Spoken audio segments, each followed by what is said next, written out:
The story of the American Revolution isn't just about battles, it's about people who dared to challenge one of the most powerful empires in history.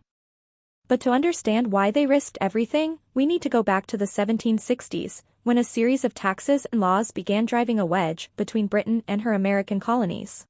By 1773, frustration boiled over into outright defiance. When the British imposed the Tea Act, reducing taxes for their own tea monopoly while undercutting local merchants, the colonies had had enough.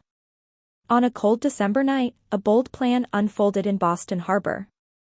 Imagine this, dozens of men dressed as Mohawk warriors, sneaking aboard ships under the cover of darkness. Their goal? Not to steal, but to destroy.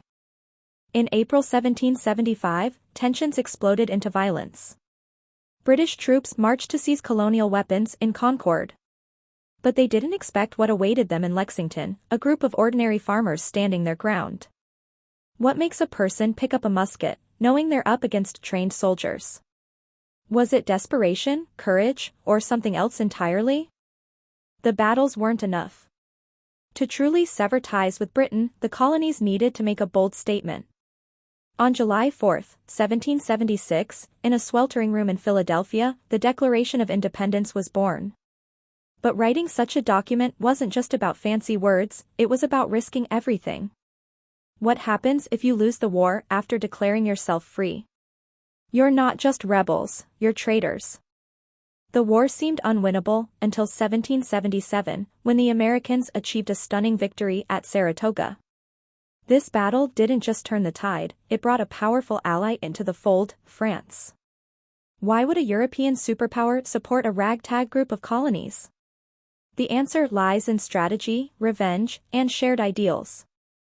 After years of hardship, the revolution culminated in 1781 at Yorktown.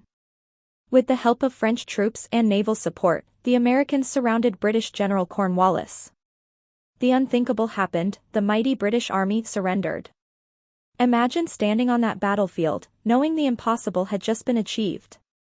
How would it feel to realize you've secured freedom, not just for yourself, but for generations to come?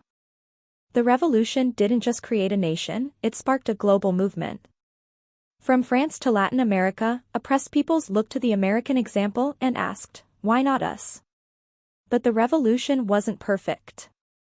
How do you build a government that balances liberty with order?